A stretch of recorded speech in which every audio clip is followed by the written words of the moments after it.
You did not hit play by accident. Somewhere inside you, there's a quiet alarm that says the official picture of the sky is too smooth, too polished, like stainless steel with no scratches. I am Professor Wilhelm F. Kruger, speaking for the Real Earth Research Center. I am not here to entertain a crowd. I am here to speak with the few who still ask difficult questions and do not look away when the answer refuses to fit inside a classroom slide. Let us start with an unfashionable statement. UFOs, today rebranded as unidentified anomalous phenomena, are not a bedtime story. They are a stable field of observations, measurements, and cross-checks that has traveled with us for more than 7 decades. Each generation tries to hide the problem behind a fresh label.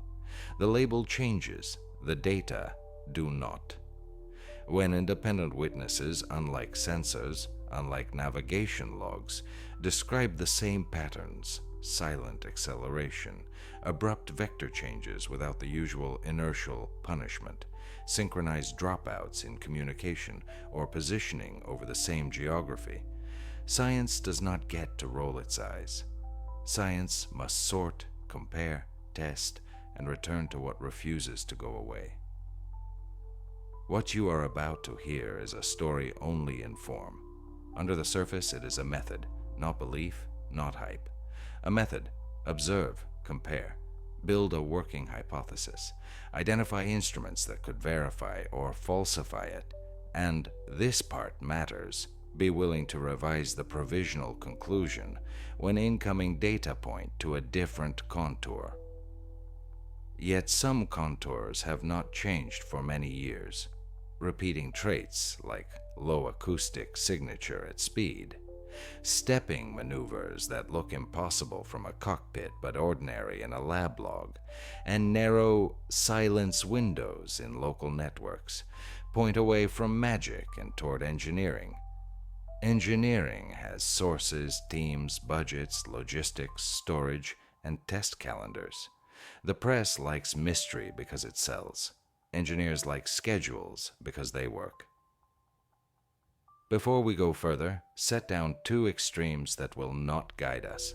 One extreme is the easy shrine to aliens, which replaces questions with worship and leads to no supply chain, no component list, no site survey. The other extreme is the shrug that says nonsense, which erases the need to check anything. Both are comfortable. Neither is scientific. In between sits the discipline that propaganda hates: slow, even boring, accumulation of converging evidence.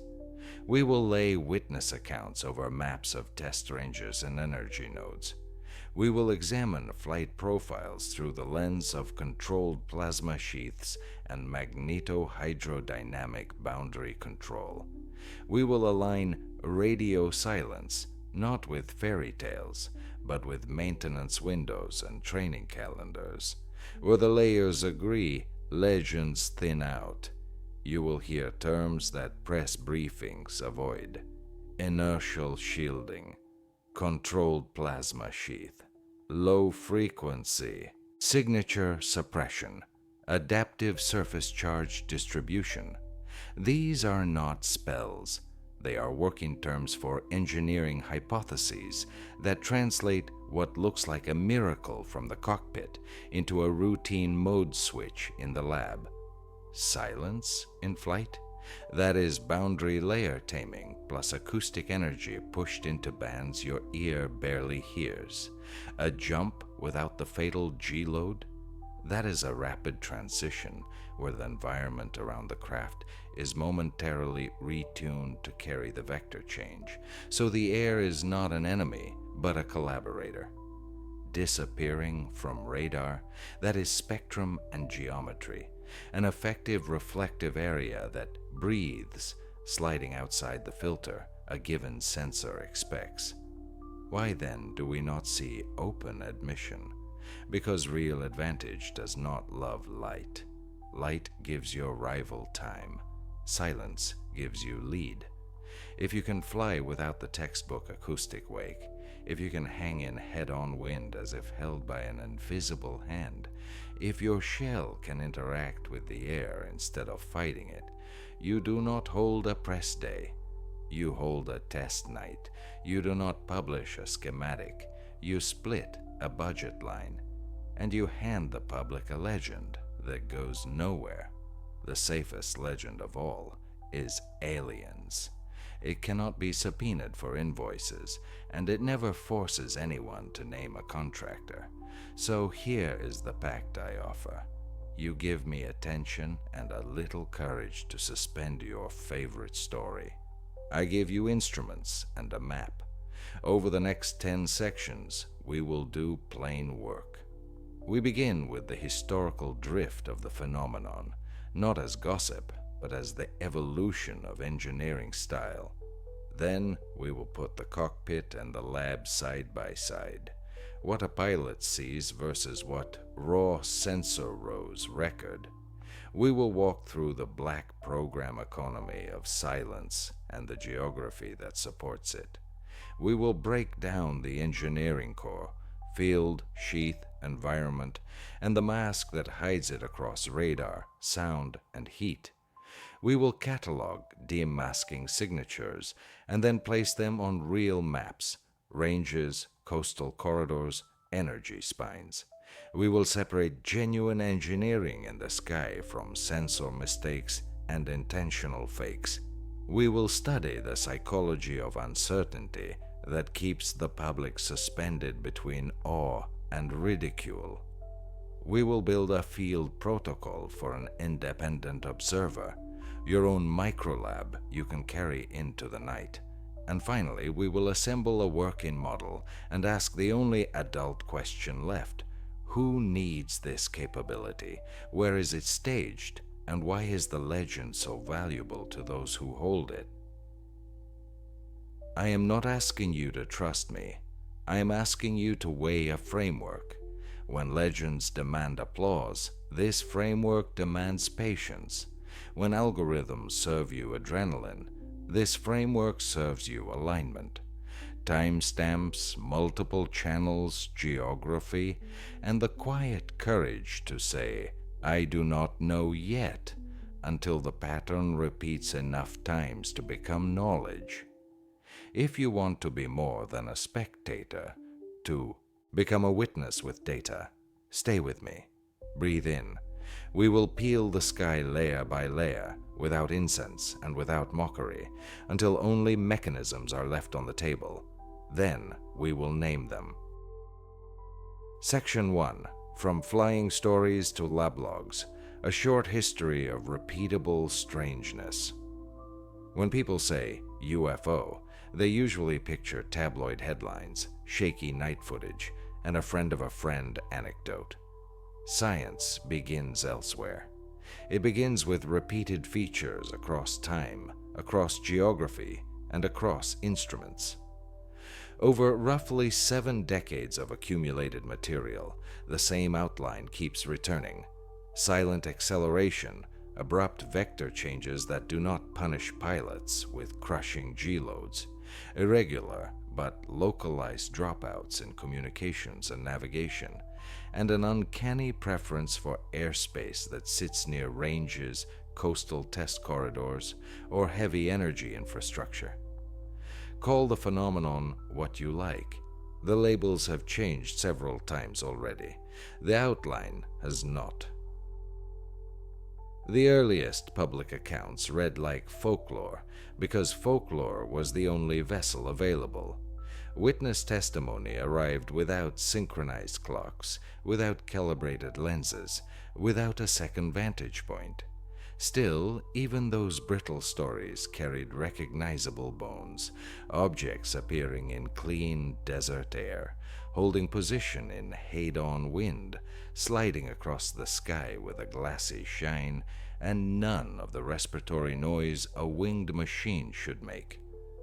As instruments matured, folklore began colliding with hardware, radar returns that breathed in and out of a filter band, infrared cameras that saw not a hot engine core, but a thin, uneven mantle along a silhouette, cooler than expected, pulsing on the edges exactly when the optical channel reported a jump. Logs from navigation networks showing a narrow silence window, drifting in lockstep with the event, as if the environment, for a moment, had been retuned around the craft rather than battered by it. This is not mysticism. It is the rude persistence of converging evidence. Watch how the official vocabulary evolved, because language is a pressure gauge. First came the cartoonish flying saucers, a phrase designed to keep the serious mind at a safe distance. Then, unidentified flying objects, which sounded clinical but still parked a mystery in a toy box. Most recently, unidentified anomalous phenomena, a term that gestures towards science while quietly removing the burden of specificity. Anomaly, by definition, is the drawer where everything inconvenient can be stored. Meanwhile, the data marched forward. The center of gravity of reports slid from random countryside sightings to controlled airspace, deserts with long straight roads and a minimum of witnesses, high country bowls with predictable winds and few uninvited cameras, littoral zones where ground stations, big antenna farms, and buried power spines create a ready-made laboratory under the stars. Creatures from distant suns were choosing their theater. They developed a suspicious fondness for our logistics. An engineer would call that a test range. There is also a historical rhythm to the performances themselves. In older cases, you see broad, almost theatrical traverses, long glides, stately arcs, lights waltzing above empty ground. As time progressed, the acts became terser and more technical. Short bursts, sharp holds against the wind, rapid regime switches that look like teleportation from a cockpit, but read like mode toggles in a lab. That is how real programs grow up. First, you prove you can stand up the principle at all. Then you spend years in a narrowly fenced world of parameters: phase, amplitude, sheath stability, field geometry, polishing control until the spectacular becomes routine inside the logbook. What remains spectacular is the gap between cockpit intuition and boundary layer engineering.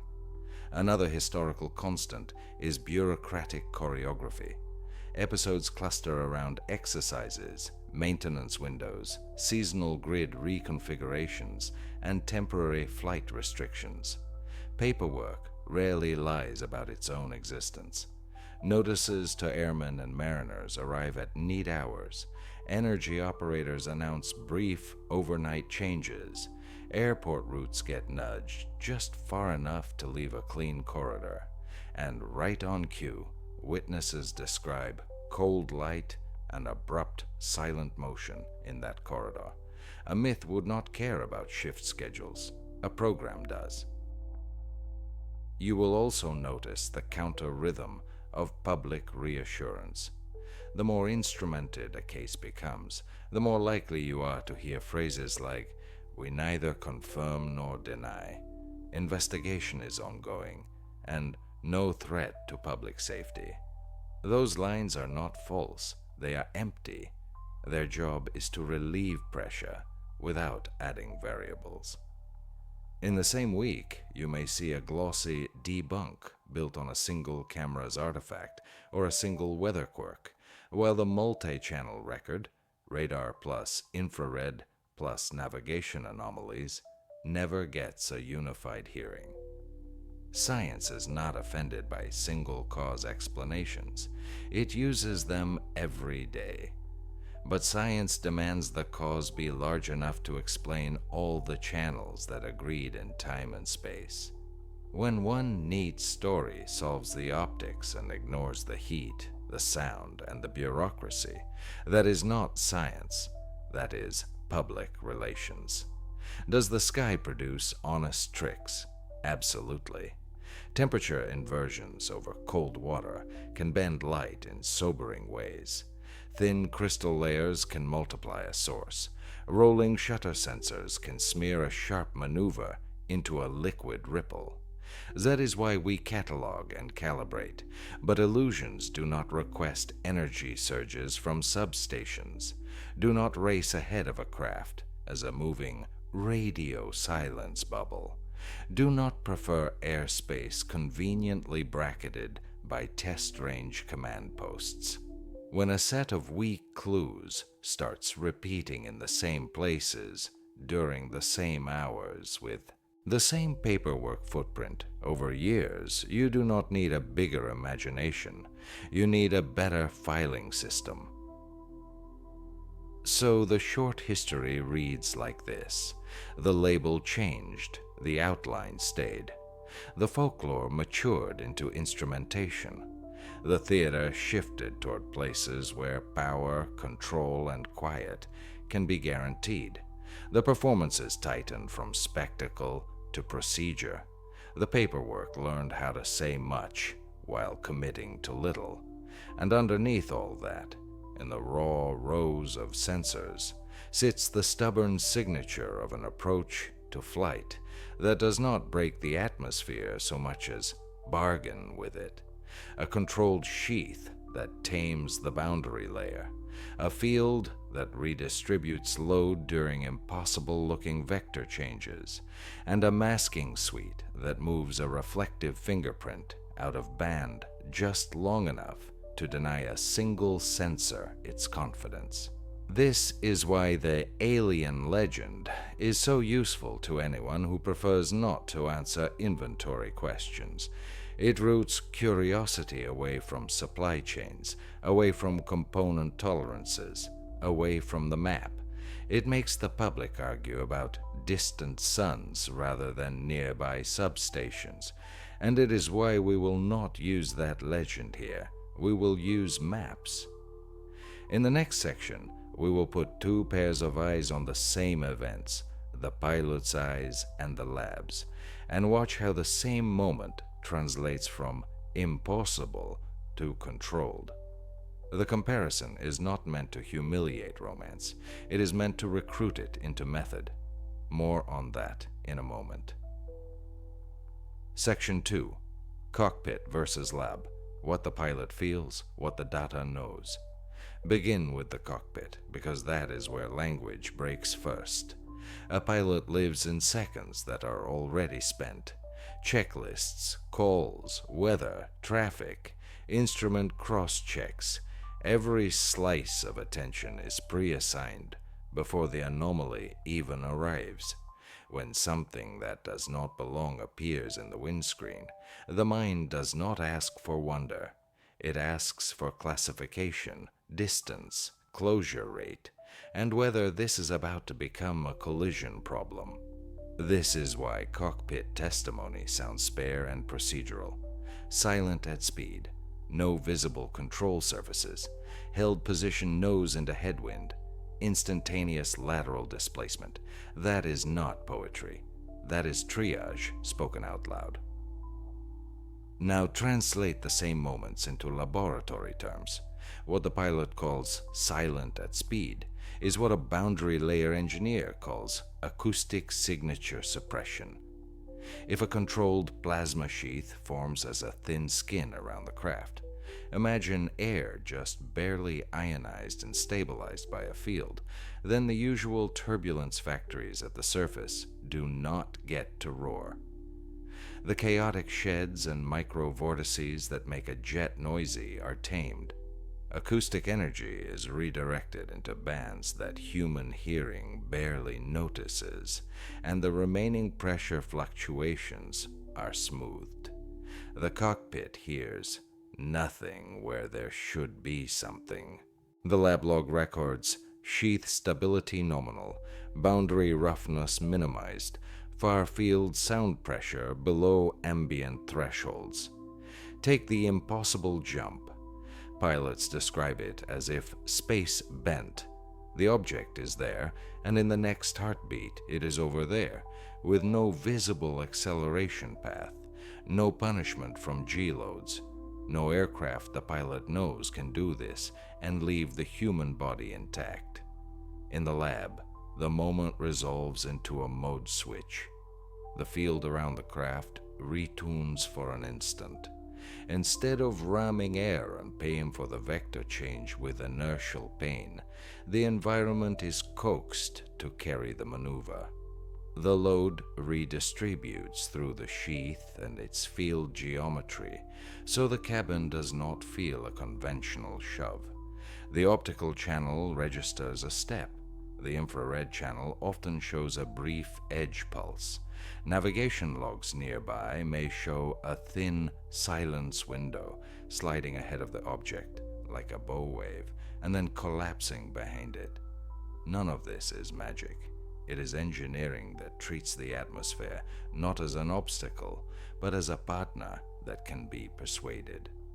Consider hovering nose into wind, another frequent cockpit phrase. For winged craft, a headwind is something to fight or to ride, but always with visible surfaces and audible effort. With boundary layer control, the wind becomes raw material. The sheath can adjust local density and slip to build an active compensation vector, letting the craft hold position with eerie calm. To a pilot, it looks like an invisible hand. To the lab, it is a controller solving a very fast equation, rebalancing phase and amplitude in the field so that outside forces sum to almost nothing at the hull. This divergence between felt experience and instrumented reality is not a contradiction. It is the same event described in two grammars. In the cockpit, you speak the language of procedures and risk. In the lab, you speak the language of modes and parameters. The reason conspiracy and ridicule thrive in the space between those grammars is simple. Most audiences hear only one of them at a time. When we force them to sit side by side, the romance does not die. It matures. Let us walk a real-world timeline. 0 seconds. A transport crew at cruising altitude notes a bright object off the right front, apparently holding station in headwind with no visible control surfaces. The call goes on the recorder in clipped phrases. At +5 seconds, the object steps laterally to a new bearing, as if skipping a square on a chessboard. The crew reports no sonic boom and no wake. The soundscape in the cabin remains the normal hiss of airflow. At +10 seconds, the object dims, glassing out against the stars, then recovers brightness and begins a shallow climb. That is the cockpit view. Now read the same 10 seconds from instrumented layers. Ground radars in 2 bands report a target with an effective cross-section that breathes, fading just long enough to duck a filter and then returning. A coastal infrared camera does not see a hot core. It sees a cool, grainy mantle hugging a silhouette with a thin edge pulse at the moment of the step. A navigation network shows a brief, narrow loss of phase coherence inside a moving bubble that stays centered ahead of the object's track, as if the environment were being massaged in preparation for the vector change. A wideband microphone array on the ground, well away from traffic, records not a new sound, but a sudden absence of the turbulence roar you would expect at that speed. A moving acoustic shadow. 4 channels, 1 story. What about disappearing from radar, a phrase that has fed headlines for years? Radar does not see a thing. It sees how a thing answers a specific question in a specific band at a specific angle. If the sheath can shift dielectric properties in the thin air film just above the surface, the craft's reflective fingerprint can slide out of a filter's confidence zone. To one radar it vanishes. To another, at a different wavelength and geometry, it remains as a stubborn ghost. The cockpit hears gone. The lab sees out of band here, present there, which is not invisibility but choreography. Do pilots get things wrong? Of course, because eyes are not oscilloscopes and a human brain is optimized for survival, not for parameter estimation. But that is exactly why we do not lean on a single channel when the stakes are high. We look for convergence across sensors that do not share failure modes: optics, infrared, radar, navigation timing, acoustics, administrative paperwork. When 3 or 4 such channels agree in time and space, dismissing the event with a one-sentence weather quirk becomes unserious. Likewise, when those channels do not agree, the romance must sit down and listen to the meter. There is a practical lesson here for any serious observer. The fastest way to turn impossible into instrumented is to build a small habit structure around time, geometry, and multiplicity. Time. Speak the time out loud on tape. Make a sharp noise or a light flash as a common marker for all devices. Geometry. Fix a frame against known landmarks. Avoid zooming during the event. Let the scene give you scale. Multiplicity. If you cannot have many sensors, have at least 2, optics and either audio or a simple radio receiver. These habits do not kill wonder. They let wonder grow up into analysis. Why does this translation matter for our larger investigation? Because cockpit speech is the ancestor of the legend, and laboratory speech is the ancestor of the map. Legends grow when nouns stay fuzzy.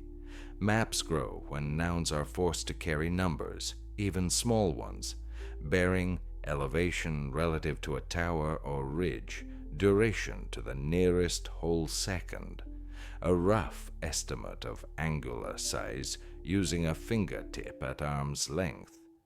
The moment you push an experience across that boundary from felt to measured, you make it joinable to other people's nights. So the difference between what the pilot feels and what the data know is not a competition. It is a triangulation. One gives urgency, the other gives structure. Together, they collapse the space in which myth breathes. In the next section, we will follow that collapsed space into the ground truth that supports it, the quiet economy of black programs, and the geography, ranges, coastal corridors, energy spines, without which no repeated anomaly could survive. There, the legend of faraway visitors tends to dissolve into procurement, logistics, and schedules. That is exactly where a scientist is supposed to be looking. Section 3. Black Programs and the Infrastructure of Silence. Who profits from the legend? Every nation that wants an edge in the sky cultivates a garden of budgets where sunlight is optional. The public sees press days and air shows. The serious work lives elsewhere, in line items that do not grant interviews. If unidentified phenomena are a persistent portrait of unusual flight regimes, then black programs are the frame that holds that portrait steady. Geography to host it, energy to feed it, materials to survive it, people to operate it, and paperwork to hide it in plain sight. The cultural legend of visitors functions as the museum guard, polite, distracting, and always ready to escort your curiosity away from the maintenance door. Start with geography. The phenomenon shows a taste for places where control is easy and witnesses are scarce. Desert test corridors with long, straight access roads, littoral ranges where ground stations and big antenna farms sit an easy drive from empty airspace over water, high country basins where a few checkpoints govern many miles of horizon, These are not cosmic preferences, they are logistical ones. You can create temporary flight restrictions without enraging commuters. You can move specialized trucks at night without 1,000 dashboard cameras. You can set up mobile command vans and range instrumentation on hardened pads that already exist for routine exercises. When witnesses do appear, they are far enough apart that their phones capture the sky, but not the supply chain. Engineers do not wish upon stars, they book ranges. Energy is the next pillar, and it is brutally practical. Controlled fields and sheath stabilization are hungry. They like power that can be delivered in short, precise steps. Impulses that make sense in a lab, but look odd on a city grid. Where do you find that? Near substations, under corridors of high-voltage lines, beside buried transmission spines, in industrial belts with their own generators.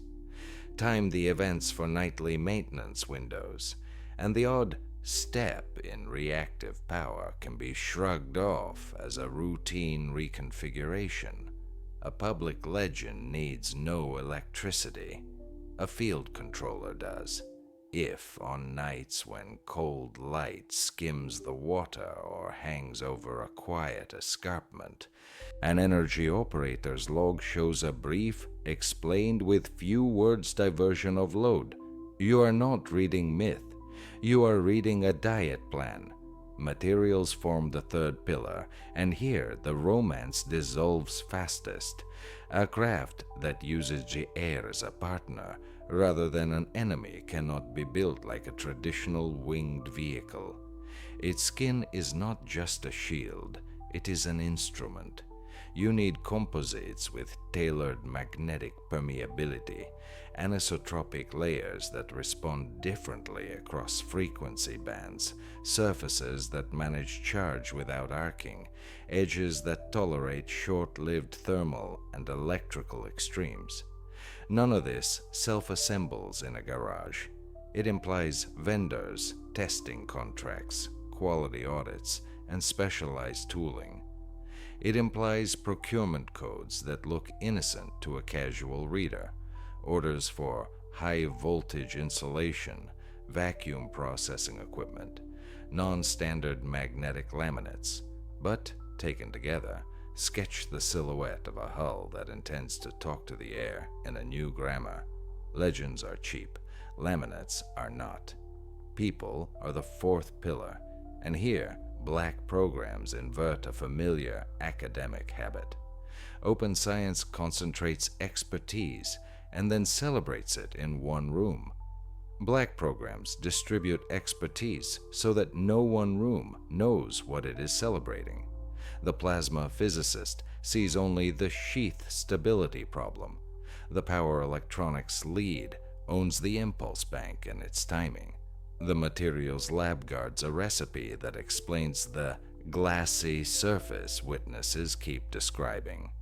The algorithm team runs the controller that decides, millisecond by millisecond, how the field geometry must change to keep the boundary layer tame.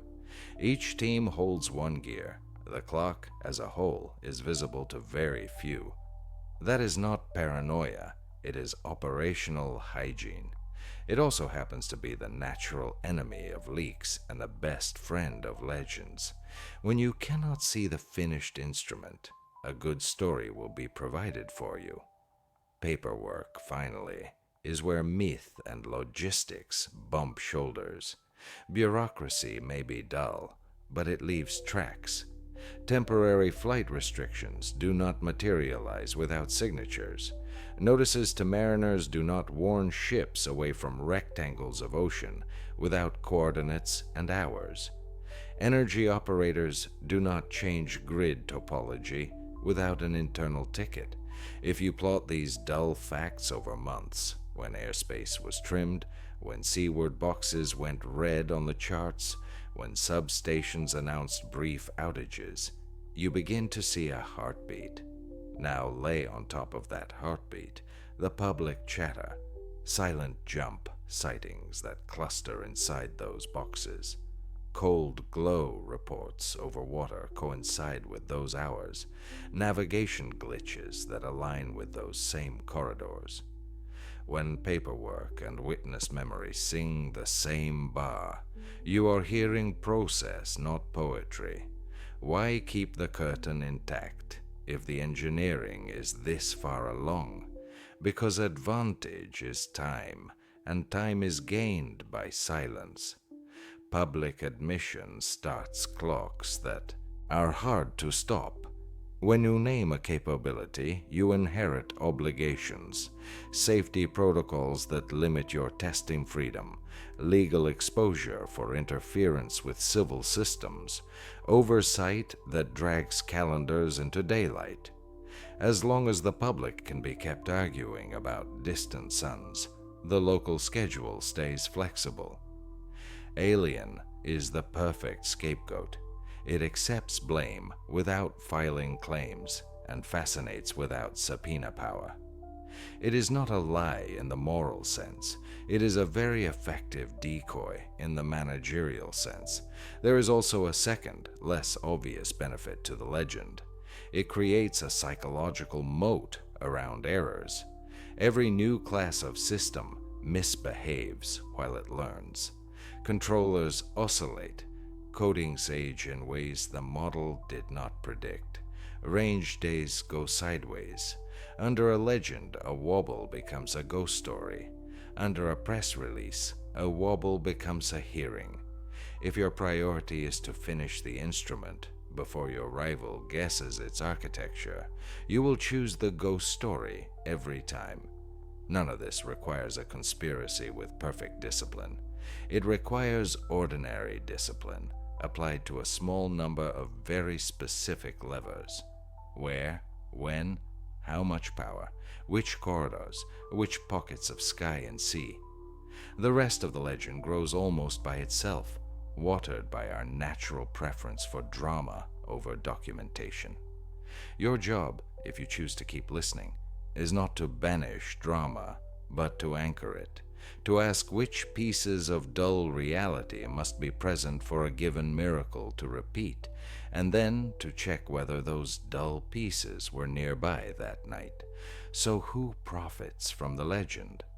Anyone whose work becomes easier when curiosity floats far from procurement and maps. Engineers who need time, managers who need quiet budgets, and agencies that prefer a question without an address to an answer with a mailbox. This is not cynicism. It is the same pragmatism that drives every large technical effort. Protect the edge until it is obsolete, then know the legend will take care of itself. In the next section, we will move from motives to mechanics. If a craft truly flies by taming the boundary layer instead of beating it, how do field, sheath, and environment actually cooperate? What would silence at speed, instantaneous step, and hovering into headwind look like in a clean engineering sketch? And which telltale signatures does that sketch predict that you, with modest tools, could watch for at the edge of a range road or a dark beach? That is where we go next. Section 4. How the impossible works. Field, sheath, environment. Strip out the drama and keep the engineering grammar, and the picture turns from sorcery into systems. Conventional flight is a negotiation with resistance. Wings carve pressure differentials, engines throw momentum backward, and everything else is a struggle against drag, turbulence, and the inertia that punishes every hard turn. The alternative approach is not to fight the air, but to condition it, briefly, locally, and under control, so the vehicle is carried by a tuned environment rather than battering through an untuned one. That is the core of what the cockpit calls impossible, and the lab records as a sequence of ordinary mode changes. Begin with the sheath. Imagine a thin skin of air around the craft made marginally conductive, ionized just enough, and stabilized by a field that the vehicle controls. In a normal boundary layer, microvortices shed constantly, wasting energy as heat and sound. In a controlled sheath, that chaos is suppressed. Surface roughness stops speaking, pressure fluctuations smooth out, the roaring factories of noise shut down. To the ear, speed goes quiet. To an acoustic meter, the spectrum shifts downward and thins. To the eye, the surface sometimes takes on a glassy character, because the sheath and the engineered skin underneath it can alter the phase of reflected light at shallow angles, softening highlights and creating that cold, non-sparkling sheen witnesses keep describing. Now, the instantaneous step, the maneuver that makes pilots talk about teleportation. In classic flight, a quick lateral change is bought with G-loads. Mass resists, the cabin pays. In a field plus sheath regime, the surrounding air is momentarily retuned so the vector change is carried by the environment, not hammered into it. Think of a short, computed reshaping of density and slip right where the hull lives. The load redistributes through the sheath's geometry instead of slamming into a fixed boundary layer. In raw data, this looks boring. A flag that says mode switch, a brief edge pulse in infrared as recombining ions shed energy, and a timing anomaly in a nearby navigation bubble as phase coherence stumbles for a second. In the cockpit, it feels like space itself moved the target. Hovering nose into headwind is another cockpit phrase that sounds like a taunt to physics. For a winged craft, headwind is either lift to harvest or a force to wrestle, always audible, always visible in control surfaces. With boundary layer control, wind is feedstock. The sheath can bias local density and slip to build an active compensation vector. A fast controller, think millisecond decisions, rebalances phase and amplitude in the field to cancel forces at the hull. From outside, the machine seems pegged to an invisible nail. Inside a lab notebook, it is a converged solution in a control loop. Radar behavior follows the same logic. Sensors do not see objects. They see how their own questions are answered in a particular band and geometry. A tunable sheath can modify the effective reflective area and its phase response so that the return breathes, sliding out of a filter's confidence for a moment and then back in. To one radar, the target vanishes. To another, at a different wavelength or angle, it persists as a thin, stubborn trace. Headlines call that invisibility. Engineers call it spectrum management. Thermal signatures invert expectations too. People look for a hot core. Infrared often finds a cool, uneven mantle hugging a silhouette. That mantle is not an engine plume. It's the sheath doing housekeeping, moving heat away from the hull and letting recombination happen where we'll make the least trouble. At the instant of a step maneuver, you may see a narrow edge pulse, a ring that brightens and fades as the mode changes. Pair that with a simultaneous radar dip and a navigation timing wobble, and you have 3 independent channels agreeing about one physical moment. Acoustics complete the trio of obvious senses. The public imagines new engines will sound exotic. In practice, success sounds like nothing. A tuned boundary means the usual broadband hiss and roar have been starved. On a quiet desert microphone, you may catch not a new noise, but a moving absence of expected noise, an acoustic shadow sliding across the landscape. Underneath human hearing, very low frequencies sometimes reveal a faint structural hum when you accelerate playback. In the lab, That is just the system breathing inside the bandwidth our ears ignore. All of this is greedy for power, and greedy in a very particular way. Not gallons per hour, but pulses per second. You want energy you can dump in clean steps to hold the sheath stable during hard transitions, and you want materials that shrug off those pulses without aging in weird ways. That is why the phenomenon loves the company of substations, buried transmission spines, and industrial belts with their own generators, and why those nights often coincide with officially scheduled nothing to see here reconfigurations of the grid. On board, impulse banks and high voltage stages do the fast work. Off board, the range makes sure the craft never has to ask a civilian network for kindness at the wrong hour. The skin itself is not passive. In this regime, it is part of the instrument.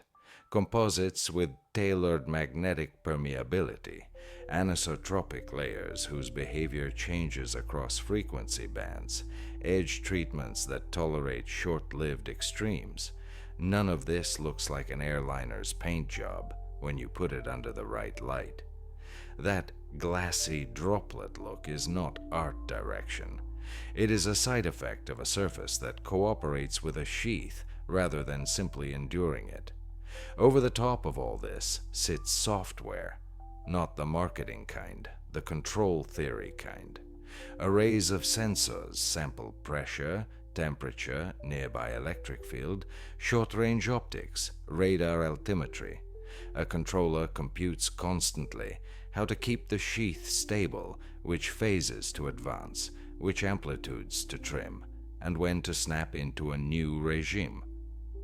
To a pilot, the vehicle feels preternaturally calm, then impossibly decisive. To the system, it is just a solved problem at the next time step. When the controller trips a mode change, you get the trifecta: the infrared edge pulse, the radar breath, and the navigation wobble. 3 demasking signatures for the price of 1 button. Why do you rarely get a matinee over Midtown? Because the sheath is choosy. It likes stable conditions, controllable airspace, and the right silence on the spectrum. It likes nights when routes can be nudged, when maintenance windows in the grid give you plausible cover, when the sea is empty enough that a rectangle can be quietly drawn on the chart. It likes places where a mistake is a log entry, not a scandal. That is not cowardice. It is the same operational hygiene any serious program applies to any fragile new regime. If this engineering sketch is even close, it tells you exactly what to look for when you go into the night with modest tools. In optics, a glassing out surface that loses sparkle and a thin edge pulse on a step. In infrared, a cool mantle with a brief peripheral brightening during a mode change. In radar reports, an effective cross-section that breathes, especially across band boundaries. In acoustics, a moving silence where turbulence should be loud. In navigation, a narrow bubble of phase trouble that drifts with the event like a bow wave. In paperwork, a chorus of short-lived restrictions and routine grid notes right when and where the other channels sing. None of this demands belief. It demands attention to timing and a tolerance for boredom, because the signatures are subtle and the nights are long. But that is how you turn an impossible story into a map other people can walk. In the next section, we will list those demasking signatures cleanly: radar, heat, sound, spectrum, admin, and show you how to hunt them without expensive gear, how to stack them until doubt has to work for a living, and how to turn one night's oddity into the first dot on a repeatable pattern.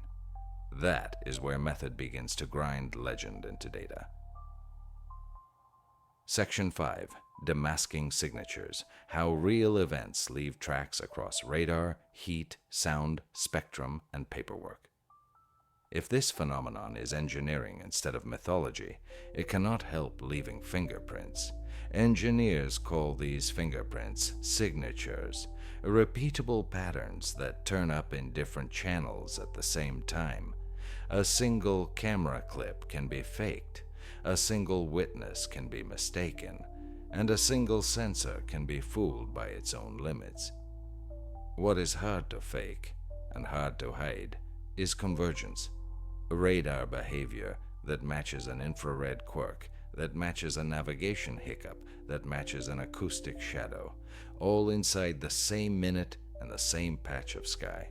That is where method lives. Today, we will build a simple field manual for those signatures and how to hunt them without a government budget. 1. Radar.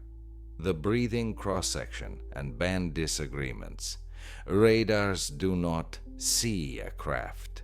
They see how their own questions are answered, at a particular wavelength, angle, and pulse plan. A vehicle wrapped in a tunable sheath can change its effective reflective area by nudging the dielectric behavior of the air film right above the skin. In raw terms, the return breathes. On one sweep, it sits inside the confidence gate. On the next, it slides out, not because the target vanished, but because its phase and amplitude response moved just enough to trick the filter. This produces 3 field clues. A. Intermittent tracks that wink without changing geometry. B.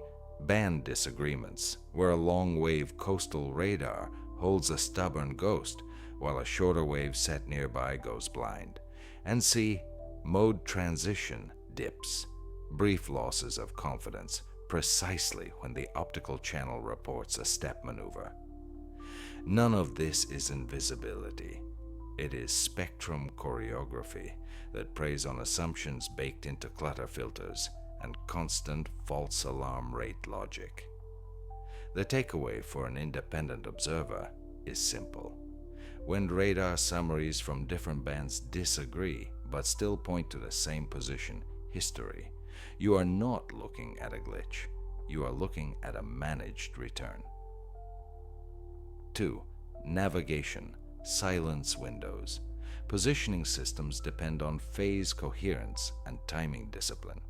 When a controlled field retunes the thin layer of air around a craft, nearby receivers can suffer narrow bubbles of degraded coherence, just enough to trigger integrity alarms, just short of outright failure.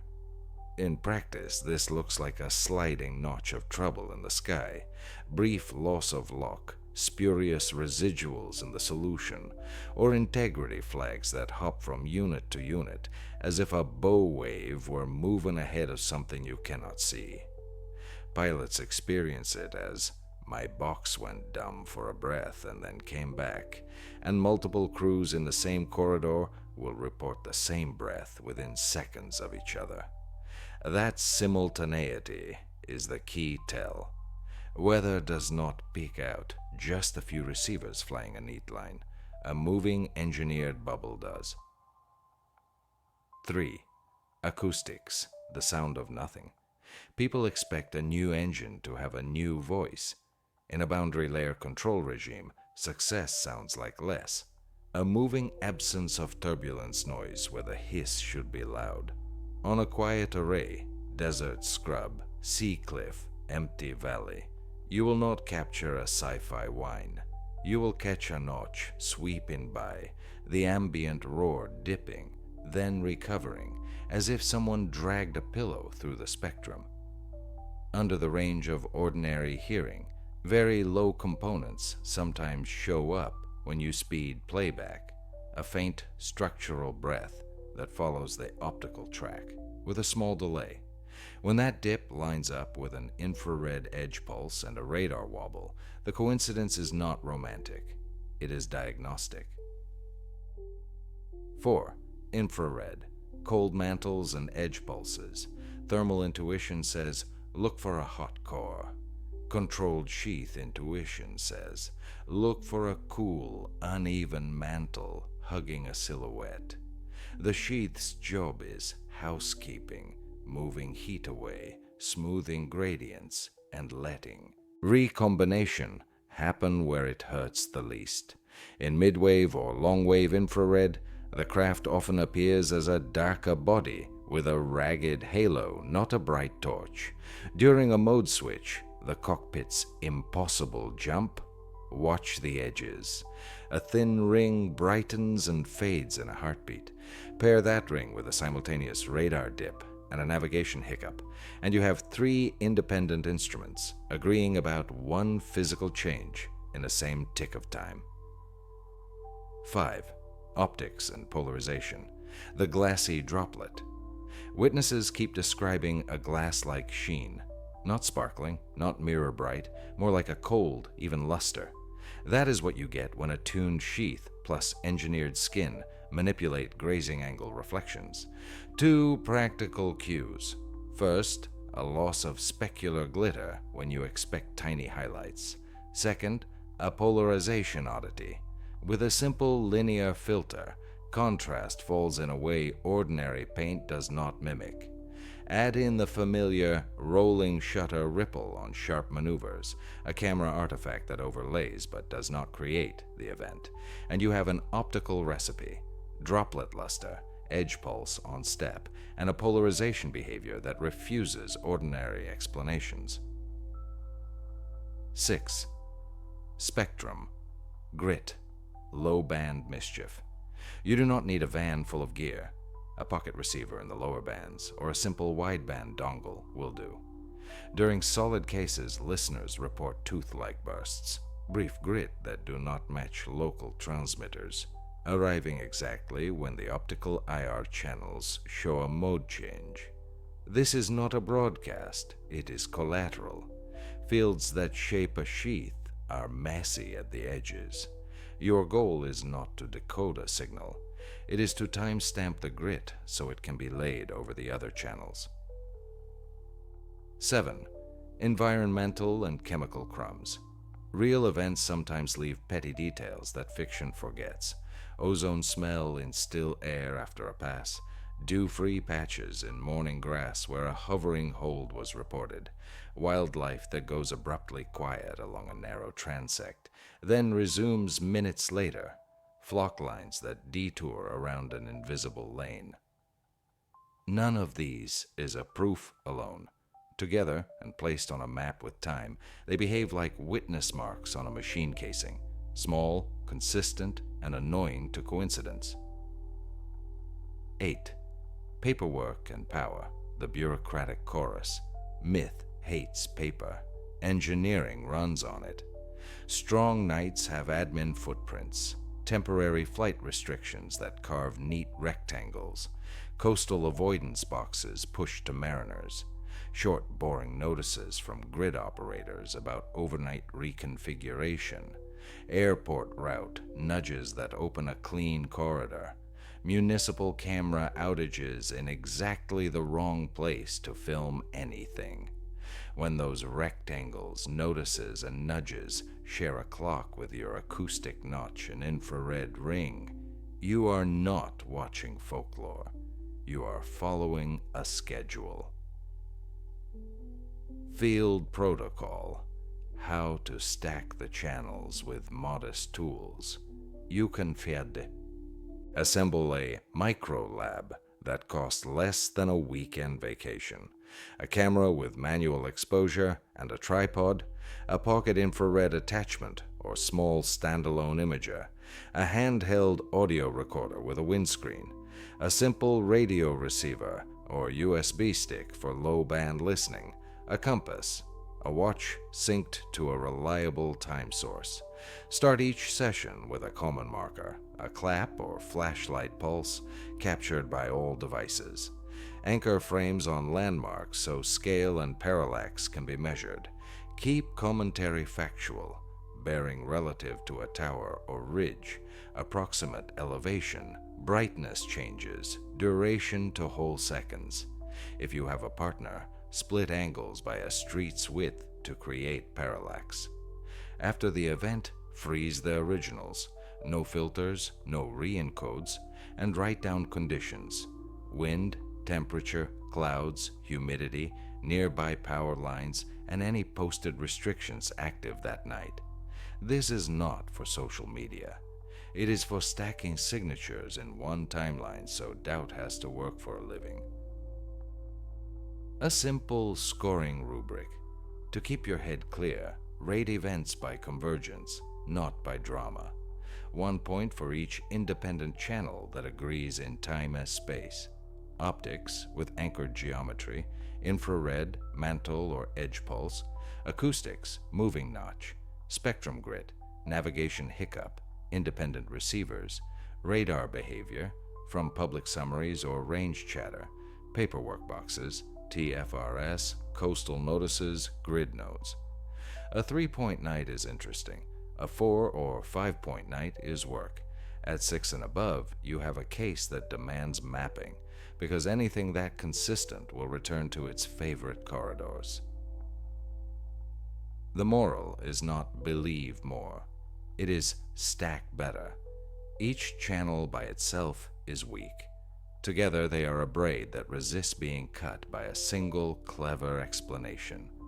In the next section, we will put that braid on a map, overlaying signatures with test ranges, coastal corridors, and energy spines, to show why real events cluster, where control, power, and quiet can be guaranteed, and how you can pre-position your microlab to meet them halfway. That is where the legend runs out of room. Section 6. Maps of ranges and energy spines. Where the phenomenon actually lives, to move from campfire stories to testable reality, you need maps, plain earthly layers that do not care about anyone's favorite legend, topography, airspace, temporary flight restrictions, coastal avoidance boxes for mariners, transmission corridors and substations, airport routing tweaks. When you stack those layers and then lay your night signatures on top, a radar wobble here, infrared edge pulse there, a sliding navigation hiccup across this corridor, patterns stop being romantic and start being repeatable. The phenomenon shows preferences, and they are not cosmic, they are logistic. It lives where power, control, and quiet can be guaranteed. Begin with deserts and high country basins. These landscapes have long horizons, a scarcity of casual witnesses, predictable winds, and access roads that can be monitored with a handful of checkpoints.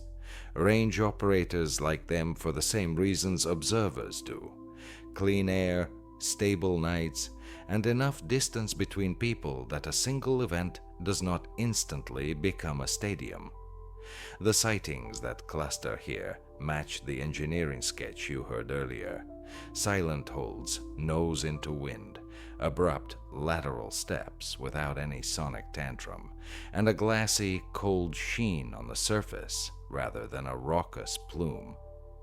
If creatures from distant suns were choosing their theaters, their agent is suspiciously familiar with our permitting process. An engineer would simply say, "This is a test range doing its job." Shift to the littorals, coasts where land infrastructure kisses large rectangles of empty airspace over water. These are laboratories hidden in plain sight.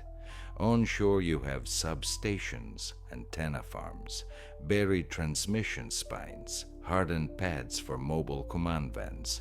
Offshore you can draw a neat box that shipping will avoid for a night, post a routine-sounding notice, and gain an acres-wide runway of dark air.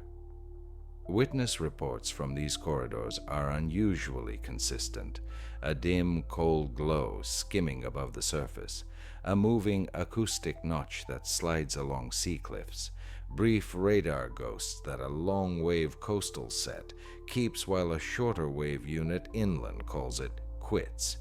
Add the paperwork chorus, mariner notices, short duration flight restrictions, and grid reconfigurations, and the coast becomes what it has always been for flight testing, a clean stage with the dressing rooms right behind it. Do not ignore the urban utility belts.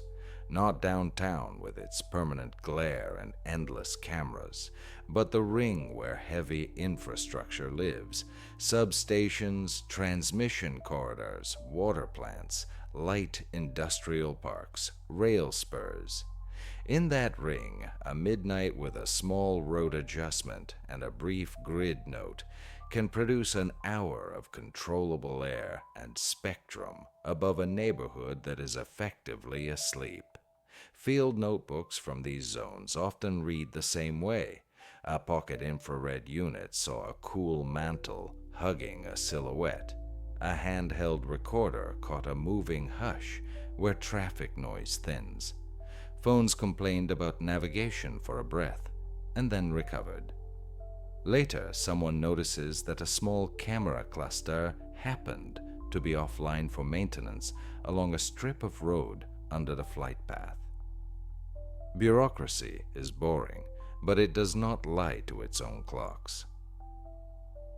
Now look for seams, places where one landscape hands the baton to another: desert to mountain, plateau to sea, flat farmland to a sharp escarpment. Seams give you contrast that boundary layer control loves: temperature gradients, humidity shifts, terrain-induced flows that are predictable hour by hour. They also give analysts contrast in the data. The same craft that reads as a dark droplet over cold ocean can show a pale glassiness against salt flats or a jagged ridge, because the sheath and skin interact with light differently on each background. That is not a costume change. It is the physics of shallow angle reflection and a surface designed to cooperate with a sheath. Seams also make logistics cheaper. You can trial a mode over water, then slide to a ridge to test how the wrap behaves against rock, all without hauling the command van to another state. Time is as important as place. When you make a calendar of your region's restrictions and notices, the nightly rectangles drawn in the sky, the little boxes posted for mariners, the bland grid memos about routine overnight work, and align that with your own logs of acoustic notches and infrared rings, a rhythm appears. Clusters fall on nights with exercises and maintenance windows. Lulls arrive when holidays or weather make control costly. Legends do not care about shift schedules. Programs do. If you want to meet the phenomenon halfway, read a calendar like a range operator reads it. Where can we nudge routes without headlines? Which hours are quiet enough to hide a step load on the grid? And which corridors are easiest to keep free of amateurs with drones?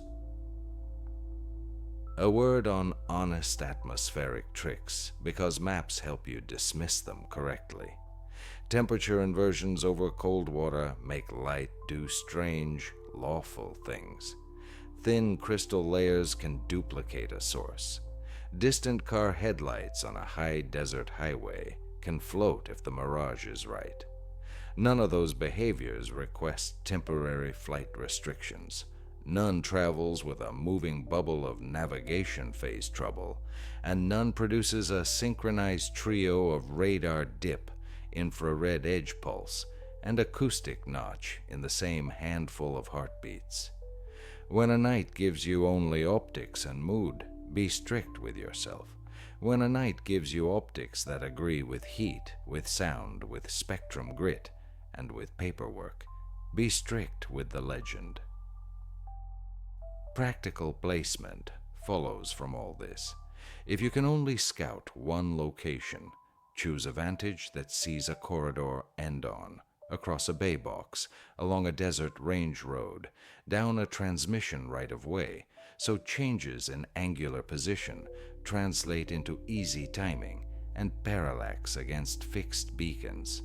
If you can deploy 2 observers, split by the width of a city block, and agree on a common time marker at the start, a flashlight pulse, and a spoken timestamp, one runs optics and voice notes anchored to landmarks. The other runs a pocket infrared unit and audio. If you own a small radio dongle, park it in a lower band and let it roll. Your goal is not to decode anything. It is to timestamp any grit so you can lay it under the optical track later. When the night is over, freeze originals, write down wind, cloud, humidity, and do not skip this, the exact text of any restrictions active within a few miles. That dull paragraph will be the line that turns a story into a case. Expect false starts. Some nights will give you nothing but coyotes and dew. Others will hand you a single channel, an optical oddity without a friend. The discipline is to keep building the stack. Landmarks, synchronized time, multiple channels, admin context. Over weeks, the map will begin to whisper. Certain bays will hum. Certain ridges will perform. Certain substations will develop a personality in your notes. That is when you shift from opportunistic watching to scheduled observation, because if a corridor sings on the second and fourth Thursday, when the grid posts a certain kind of memo, you do not need belief, you need coffee. There are limits. Maps raise probabilities. They do not conjure events. Safety and law come first. Do not enter restricted land or attempt to penetrate a cordon. Do not chase with vehicles or fly anything in a corridor marked off, even if the rectangle looks too big. Your job is to witness, not to interfere. Programs that can condition the air around a hull can also ruin your night in ways that will never make the news. Keep your curiosity disciplined and your distance respectful. When you use maps this way, the legend runs out of room. The same rectangles keep appearing on the same nights. The same corridors keep producing the same quiet, repeatable signatures. The radar breath, the infrared ring, the moving hush, the sliding navigation hiccup, the bureaucratic chorus. Place and time close on each other like a hinge, and what looked like a myth resolves into a schedule. In the next section, we will talk about the inverse problem, how to tell real engineering in the sky from sensor mistakes and intentional fakes, how to keep your map clean of noise so that when a true event walks onto your stage, it does not have to fight for a seat. Section 7. Separating sky engineering from errors and fakes. The moment a subject gathers heat, 2 things flock to it: honest noise and deliberate imitation. Honest noise is the sum of sensor limits, atmosphere, and human perception. Imitation is crafted to waste your time and stain the whole field with doubt. If we mean to be adults in this room, we need a clean, repeatable filter. It is not glamorous. It is a checklist that turns looks amazing into survives cross-examination. Use it, and 9 out of 10 dazzlers will evaporate before breakfast. The 10th is where your work begins. Start with optics, because most stories begin there. Cameras commit 3 common sins. First, internal reflections and lens ghosts. If a bright source sits just off the frame, small movements of the camera will make a phantom hop in lockstep with your jitter. Run the simplest test. Does the object move exactly with the micro shake of the frame and along the same axis? If yes, you are filming your own glass. Second, dust and insects close to the lens. A nearby moat looks large and fast against an unfocused background. Change focus and watch whether the craft changes size out of proportion to the scene. If it does, it is not at range.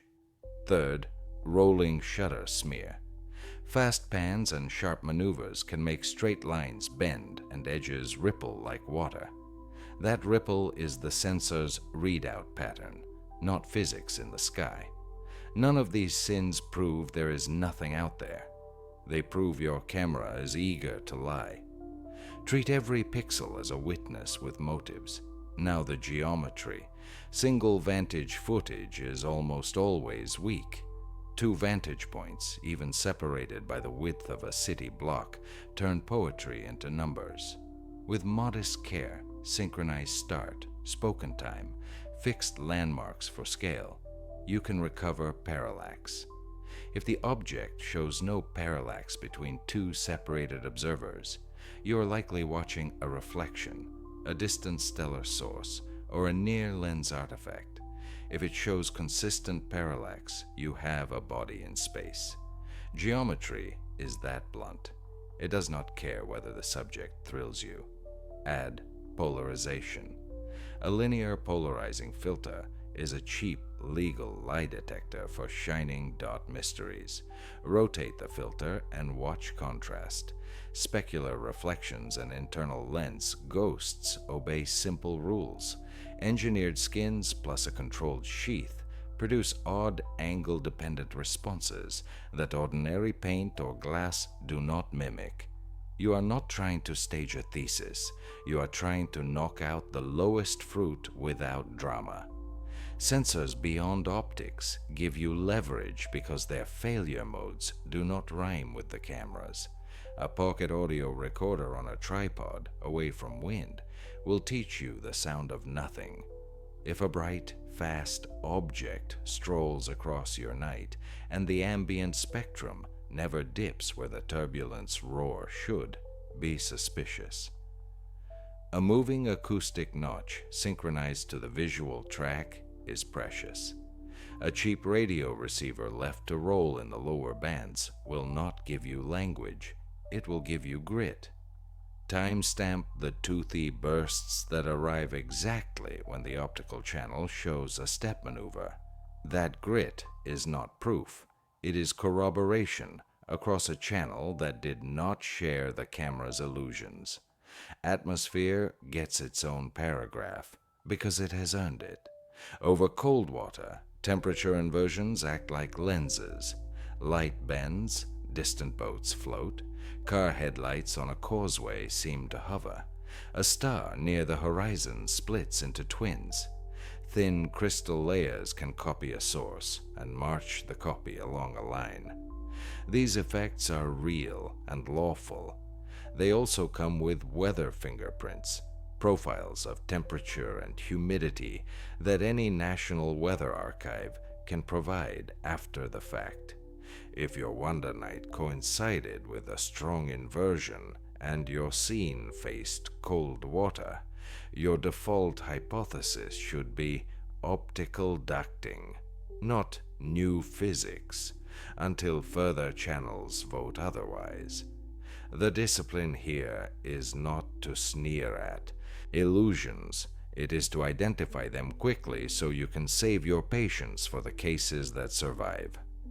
Chain of custody is the graveyard of many viral clips, a file that exists only as recompressed social media with stripped metadata, with no original device file, with an uploader who cannot take you to the exact curb or fence post they used. That file is entertainment. An adult case begins with originals, stated locations, repeatable landmarks, and the willingness to be revisited in daylight for a reenactment. Ask for the raw files. Ask for the make and model of the camera. Ask for the angle to a named beacon. Ask for weather at ground and aloft. Ask what changed in settings during the event. When answers dissolve into vibes, so should your attention. Deliberate fakes are better than they used to be, but they still fear cross-discipline scrutiny. A composite can fool an eye. It struggles to fool physics. Look for shadows and reflections behaving as if the moon and the street lamps live in different universes. Look for water that refuses to echo what the sky claims. Look for a drone's field of view parked where drones are not allowed without a waiver. Look for a parallax relationship between foreground and background that changes in impossible ways as the camera moves. Each of these tells has innocuous exceptions. None of them survives a patient pile-on by optics, acoustics, meteorology, and a person who actually reads Aerospace notices. Speaking of notices, paperwork is the ally that hoaxes forget. A strong night often hums with dull admin, temporary flight restrictions that carve rectangles, mariner boxes that steer boats away, grid memos that announce overnight reconfigurations, route adjustments that clear a corridor. These items are not proofs of anything by themselves. Together, and aligned to the minute with acoustic notches, infrared edge pulses, and radar breath from public summaries, they bury most counter-stories. An honest illusion does not file for a rectangle over water. A black program must. Put all of this into a simple, enforceable routine. Before dark, plan the geometry. Where you will stand, which beacons you will include, where a second observer can stand safely at a known separation. At the start, sync your devices with a clap or a flashlight pulse and a spoken time. During the event, keep your voice factual, bearing relative to a named tower, approximate elevation by a fingertip at arm's length, apparent speed by time between two landmarks, brightness changes in plain language. Do not name what you see. Description first, interpretation later. Afterward, freeze the originals. Write down weather and any posted restrictions, and take daylight photos of your vantage with arrows to the frame, edges you used. This is tedious. It is also what makes your clip immune to easy dismissal. Build yourself a triage that you actually use. First cut, camera artifacts, near lens nuisances, and obvious geometry failures. Second cut, single channel allure without a friend in audio, infrared, spectrum, navigation, or admin. Third cut, strong optics plus one ally but no timing agreement. Interesting, shelve it. Fourth cut, convergence. Optics plus at least two independent allies, agreeing within a breath, with paperwork that explains why the corridor was empty. Anything that reaches that fourth cut graduates from clip to case. It earns time on a map. It earns a return visit when the same notices appear next month. It earns calm language and fewer adjectives. You will still be fooled sometimes. That is the fee for working at the edge of what you can measure with consumer tools. Pay the fee with grace. Post your mistakes with the same clarity you would post a success. The integrity you build will outlast 100 hot takes, and it will make the 10th case, the one that survives all your cuts, mean something to people who do not already agree with you. The purpose of this filter is not to ruin anyone's fun. It is to conserve attention for the small fraction of nights when the sky behaves like a laboratory and the ground hums like a control room. Those are the nights that justify the map, the calendar, the tripod, the windscreen, the cheap radio left muttering to itself. In the next section, we will flip the lens inward, because not all ambiguity lives in the instruments. Some of it lives in us. We will talk about the psychology of uncertainty, the economics of we neither confirm nor deny, and the way platforms prefer argument to resolution, so that you can keep your method steady while the public conversation rocks from awe to ridicule and back again. Section 8. The Psychology of Uncertainty and the Economy of Silence. If you want to understand why this subject rarely reaches a clean conclusion in public, you must look beyond the sky and into the room where attention is managed. Science prefers clarity and repetition. Institutions that depend on public calm prefer managed ambiguity. Ambiguity is not an accident, it is a policy. It defers accountability by keeping the audience floating between fascination and dismissal, and while the audience floats, engineering programs keep their calendars.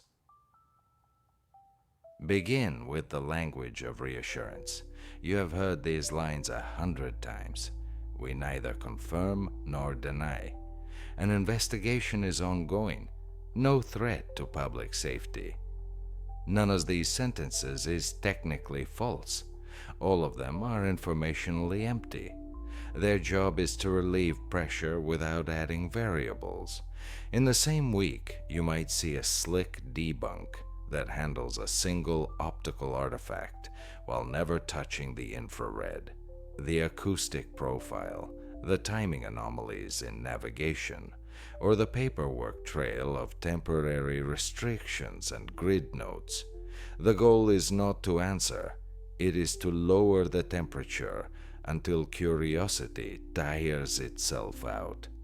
Ambiguity buys time, and time is the most valuable currency in a competitive field. There is a broader tactic I will call information laundering. A raw clip appears. It moves through anonymous accounts, then through semi-official aggregators, and finally arrives in respectable outlets as widely discussed material whose origin is now conveniently blurry. When the moment comes to discredit it, the weakest link in that chain is highlighted, and the stain spreads backward to everything associated with the case. The public sees controversy. The lab sees a reason to ignore the pile. By the time anyone asks for the original files, synchronized time marks, and exact vantage geometry, the cycle has already moved on to the next spectacle. Legends thrive where filing systems are weak. Human perception, for its part, is an unreliable narrator with predictable habits. Authority bias steers us toward the podium over the data. Availability bias makes a vivid clip more convincing than a dry table, where 5 channels converge in 1 minute of time. Confirmation bias tempts both extremes. Those who want visitors from the stars accept flattering anomalies and reject dull contradictions, while those who want a quiet world highlight any mundane explanation, even when it explains only 1 channel out of 5. A mature listener cultivates a reflex. Each time you feel the glow of "I knew it," ask yourself which pieces of evidence you are ignoring to protect that feeling.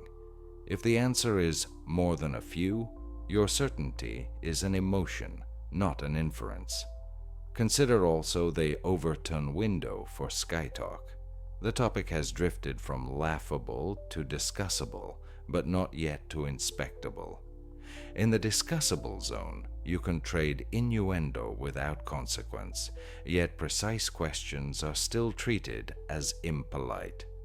Precise questions have addresses. Who signed the overnight grid reconfiguration in this county? Which office approved the rectangle of water avoidance on this date? Which contractor bought a sudden lot of high-voltage insulation and anisotropic laminates last quarter? Legends love the stars. Accountability loves purchase orders. Platforms add a quiet undertow. Their incentive is not resolution, it is engagement. Engagement climbs when disagreement is sharp and solutions are always just out of reach. So your feed will blend earnest analysis with clever nonsense, dropping a little chaos into every thread to keep the argument from settling. If you consume passively, the platform will teach your nervous system to crave precisely the mix of ambiguity and conflict that maximizes time on site. Science does not metabolize that diet. It wants synchronized timestamps, cross-channel agreement, and maps. To protect your method, choose your inputs on purpose. Build a small set of sources that publish raw files, discuss instrument limits out loud, and welcome replication. Press offices practice what I call empty confirmations. They acknowledge awareness of an event and praise ongoing professionalism, while the operational side widens. A temporary flight restriction opens a coastal avoidance box, nudges a route, posts a bland grid memo about routine work, and quietly disables a cluster of municipal cameras for maintenance. Transparency in tone, opacity in schedules. Your corrective is not outrage, it is arithmetic. Collect several months of those dull warnings, put them on a calendar, overlay your own logs of acoustic notches, infrared edge pulses, and navigation wobble reports. Where the rectangles and the signature share a clock, language becomes less interesting than timing. Two extreme narratives are especially useful to those who prefer silence. One narrative says aliens and asks you to swap supply chains for devotion. The other says nonsense and asks you to stop looking altogether. The first distracts with awe. The second anesthetizes with ridicule. The middle position, an engineering hypothesis held with discipline, is inconvenient because it names levers that can be audited: geography, energy, materials, people, paperwork. It does not promise romance. It promises work.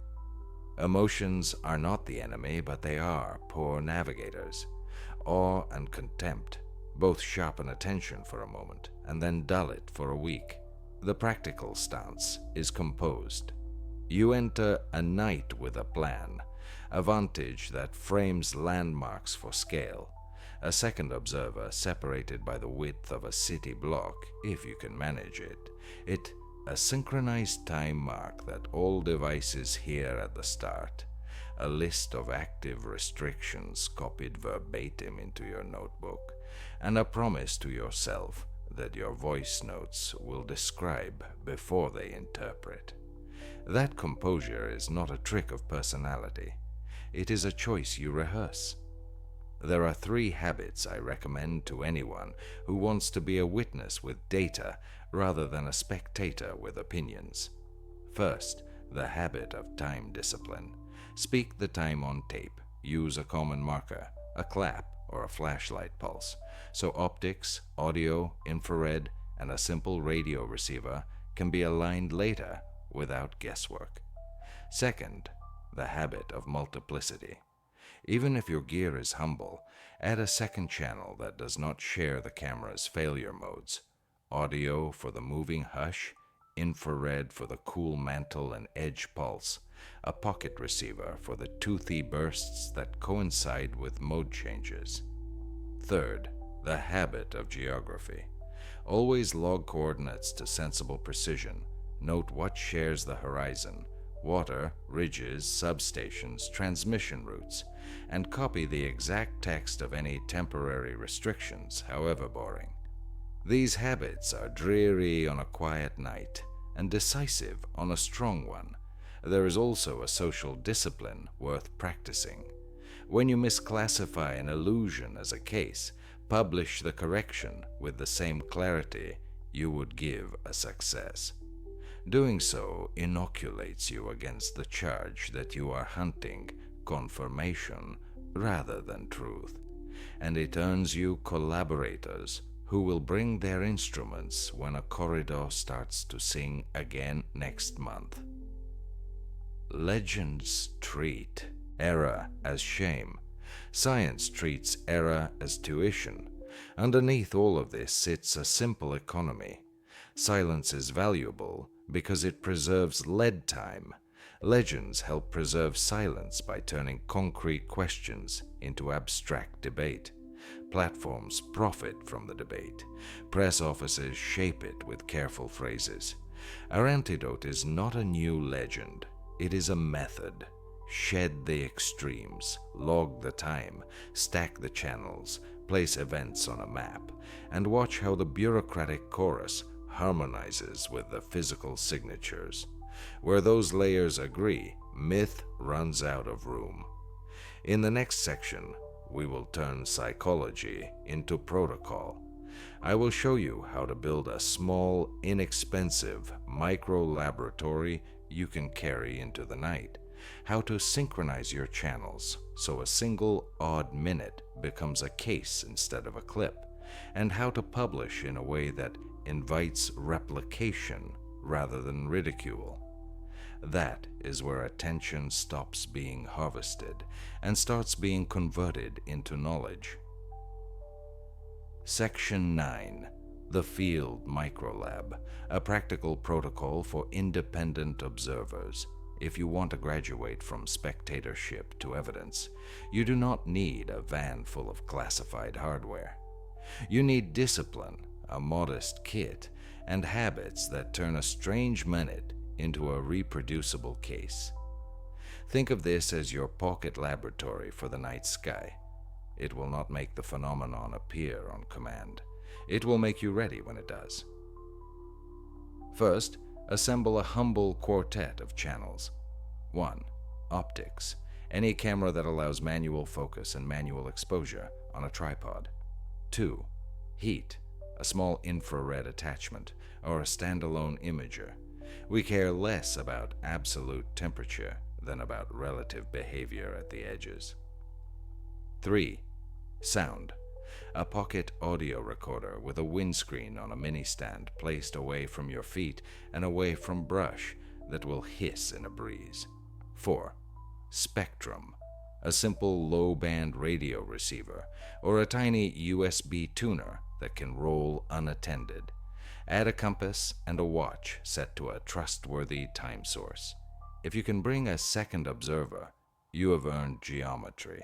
If not, you still have multiplicity, which is the next best defense against your own eyes. Second, choreograph time. Every session begins with a common marker that all devices can hear or see. A loud clap and a short flashlight pulse while you speak the current time out loud. Repeat the marker each time you move gear or change a setting. This small ritual pays you back when you synchronize channels later without guesswork. Time discipline is the spine of your case. Without it, every clever analysis ends with an apologetic shrug. Third, anchor geometry. Before anything interesting happens, frame the horizon so that at least 2 fixed landmarks live inside your shot. A tower, a ridge notch, a light on a pier. Pan slowly left to right, and then right to left once to set scale. Say the landmark names aloud. If a partner is with you, place them a city block distance to one side and have them do the same ritual. That separation buys parallax, and parallax turns a story into a measured distance in space. Resist the urge to zoom during an event. Zoom erases scale. Let the frame hold steady, and let the world move inside it. Fourth, calibrate your channels. Shoot 30 quiet seconds of empty sky and 30 of ground. On the infrared unit, capture a known warm object at a known distance to get a feel for contrast. On the audio recorder, capture a minute of the local night sound so you know the shape of normal turbulence hiss. On the radio, note a clear patch of band with a calm floor and leave it running. These dull bass lines are your yardsticks. When something odd arrives, you will be comparing it to measurements you already own, not to memory tinted by adrenaline. Fifth, learn the grammar of description. When a target appears, the worst thing you can do is narrate your feelings. The best thing you can do is speak coordinates in plain language, bearing relative to a named landmark, apparent elevation in finger widths at arm's length, brightness changes, steadily dimming, suddenly pulsing, glassing out, motion, holding against wind, stepping laterally, climbing shallow, duration, counted out loud to the nearest a whole second. If you turn, say it. If you change exposure, say it. If you lose focus and regain it, say it. Your future self, staring at files at 2 in the morning, will thank you for every prosaic syllable. Sixth, treat multiplicity as law. A single pretty clip gets applause. A pair of weak channels gets discussion. 3 agreeing channels start to feel like physics. You already own 4: optics, heat, sound, spectrum. Your goal is not perfection in any one. It is agreement across them.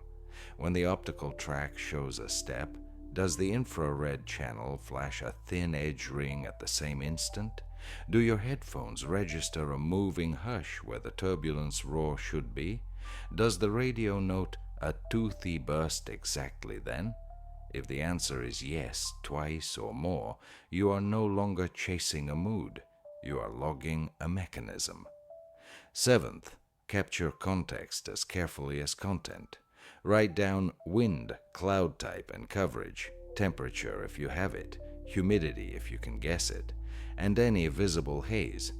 Note the presence of water, ridges, substations, transmission lines, or industrial belts in the scene.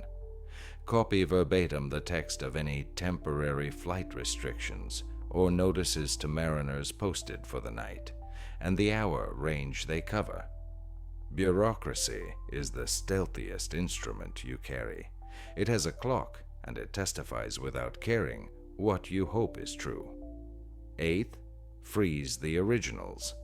When the night ends, do not improve anything. Offload raw files to a second drive. Compute and save simple checksums if you know how. Keep a mirror of the unedited material. Only then make working copies for stabilization and viewing. Chain of custody is not a luxury. It is the difference between a clip the internet debates and a case that's serious, people can replicate. Ninth, assemble a single timeline. Line up your channels on a horizontal axis marked in whole seconds using your common markers. Above the axis, plot what the optical channel saw. Appear, hold, step, fade. On the next line, note infrared behavior, cool mantle, edge pulse, loss or gain of contrast. On the next, acoustic notes, moving notch, underhum, spike. On the next, spectrum grit, brief bursts, steady floor.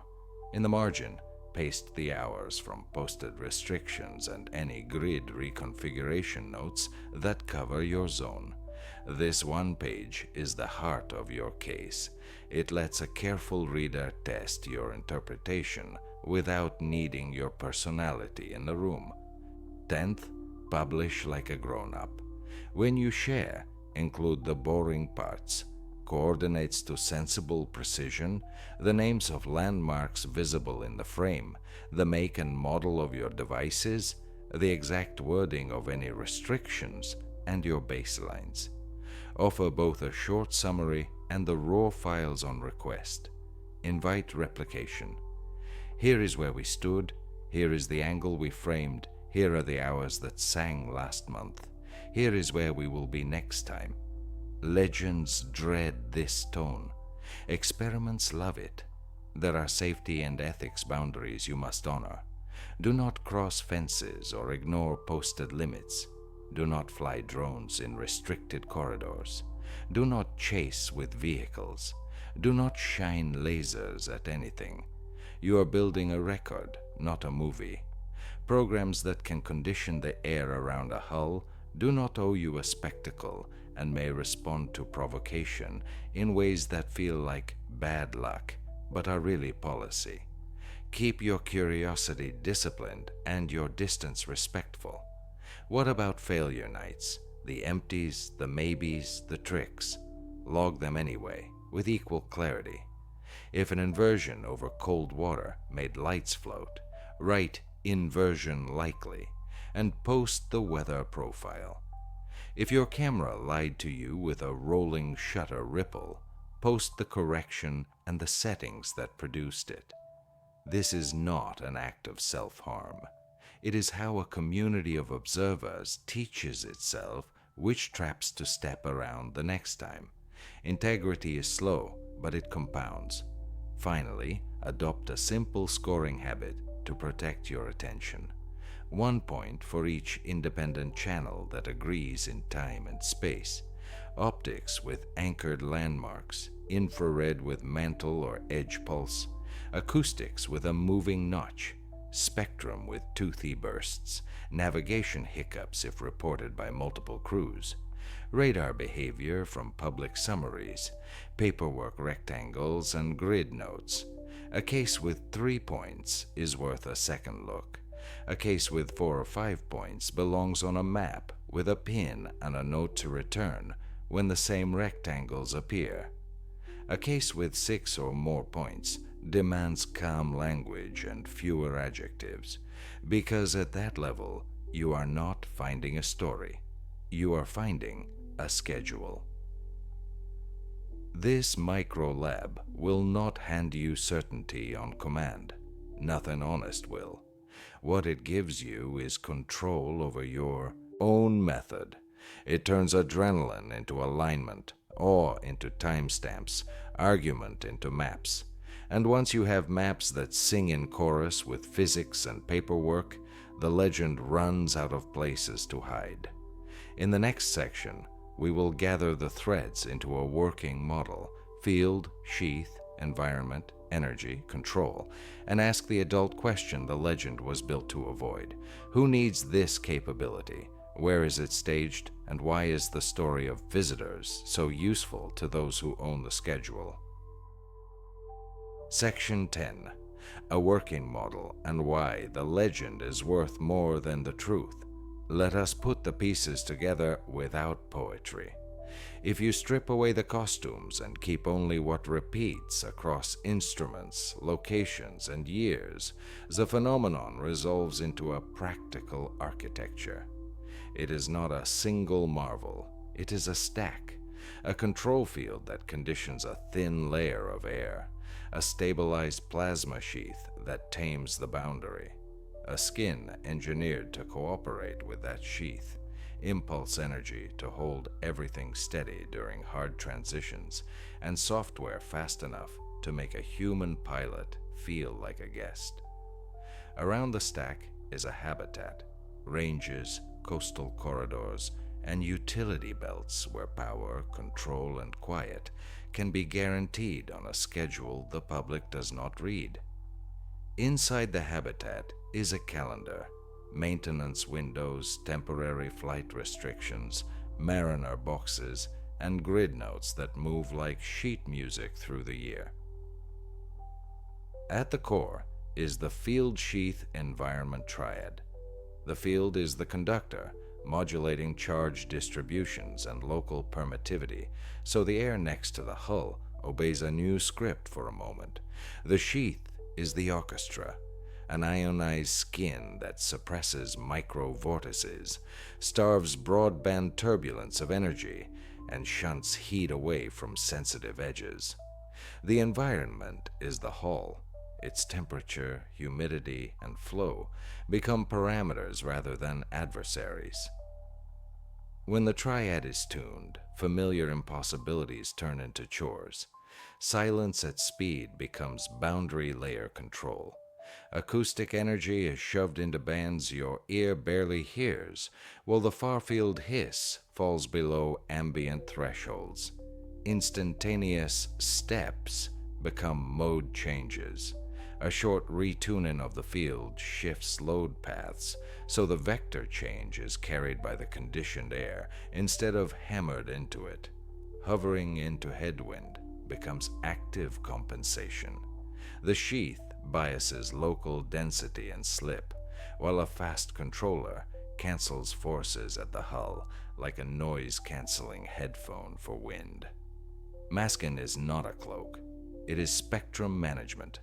A tunable sheath plus a cooperative skin change how radars at different bands and geometries get answered.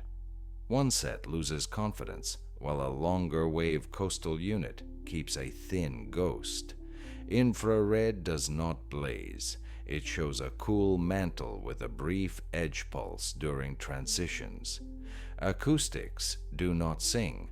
They go missing, leaving a moving notch where turbulence roar should live.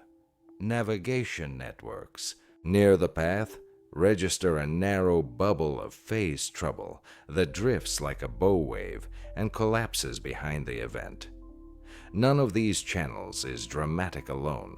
Together they behave like a braided signature that is difficult to fake and tedious to hide. Energy is the rude constraint. The stack likes pulses, not slogans, clean steps of power delivered exactly when the sheath wants to breathe.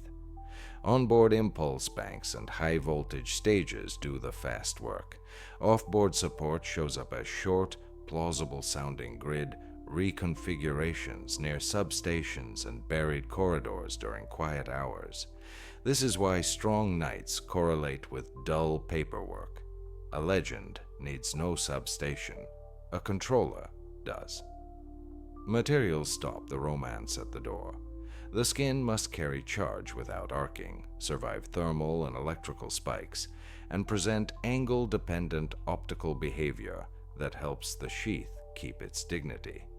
That implies anisotropic laminates, tailored magnetic permeability, edge treatments that refuse to age the way spreadsheets predict.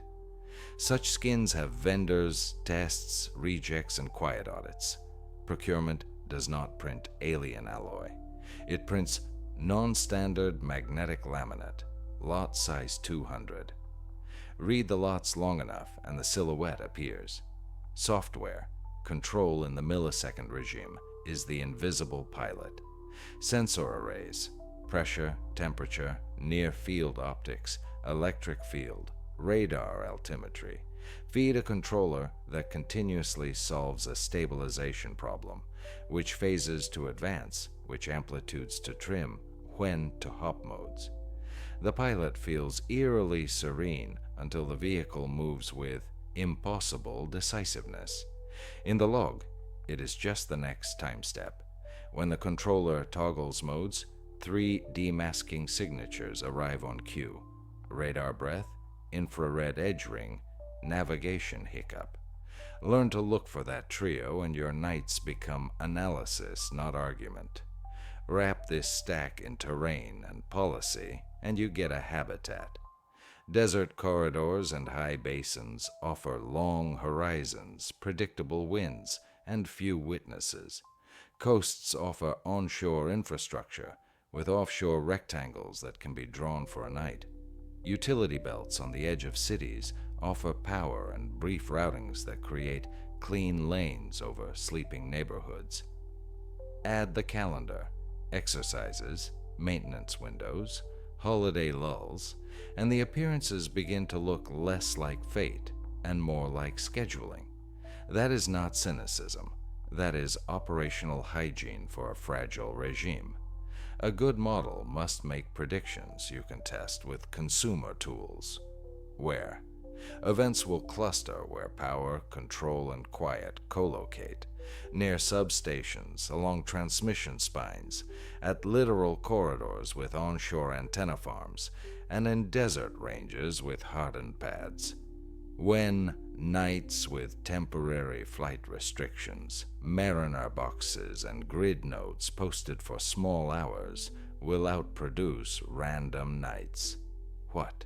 In convergent cases, you will see, within the same minute, a cool IR mantle with an edge, pulse, radar confidence dips or band disagreements, an acoustic notch sliding with the target, and a narrow navigation bubble reported by more than one receiver.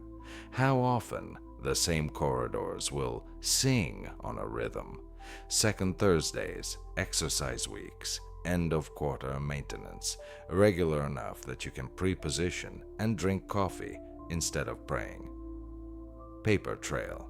The admin chorus will hum, rectangles in the sky and at sea, bland grid memos, small route nudges, and camera outages that line up a little too neatly. The model also explains the economics of the legend.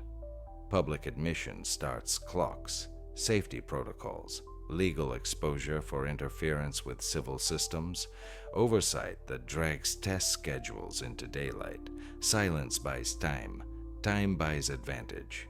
A neat narrative about visitors soothes curiosity without creating addresses for subpoenas.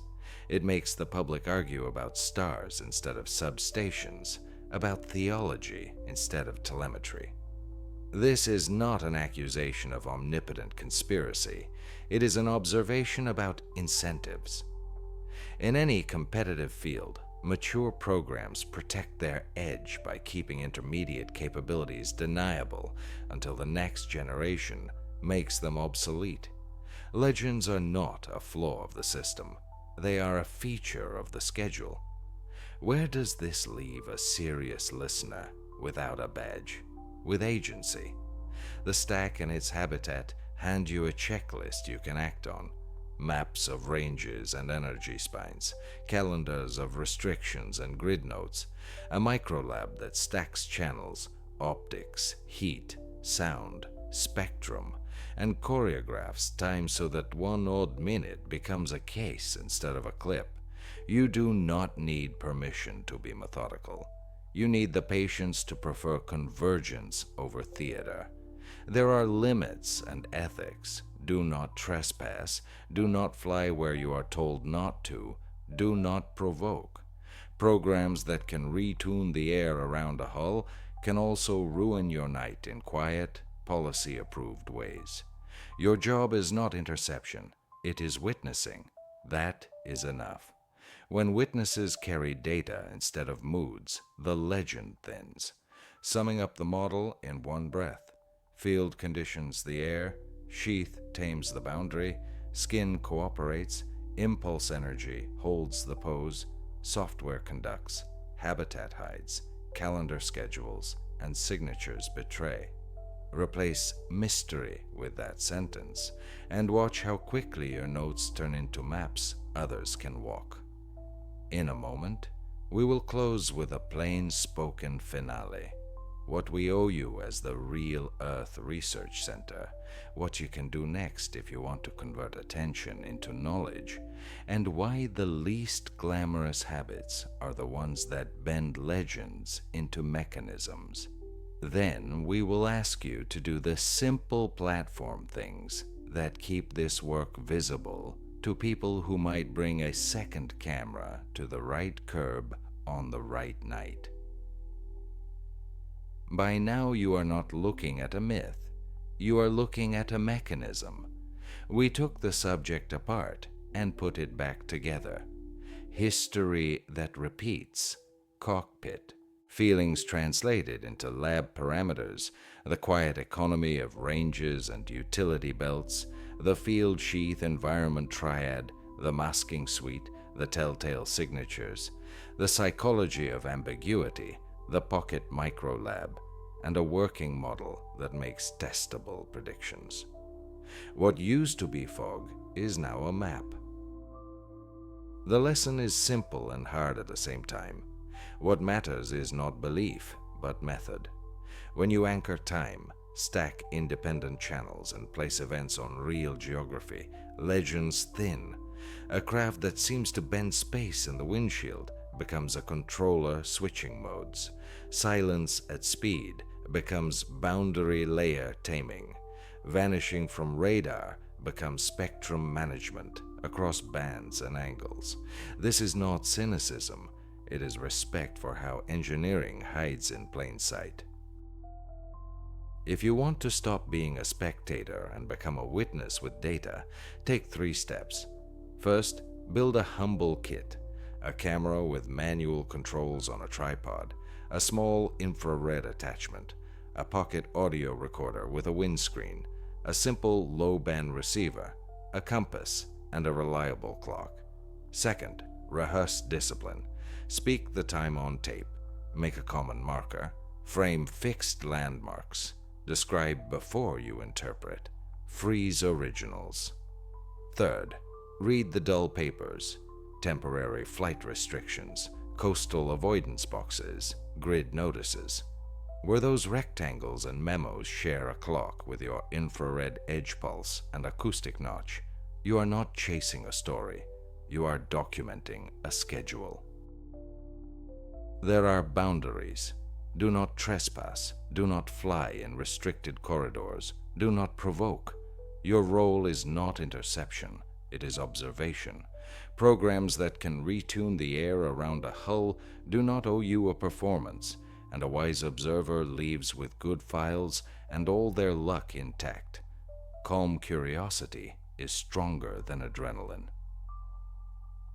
What will we do next at the Real Earth Research Center? Keep the frame honest. Fewer slogans, more procedures. Fewer edits, more originals. More pins on maps. Fewer arguments about names.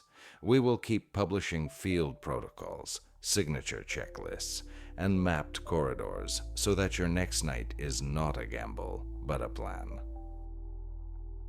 What can you do right now to keep this work visible?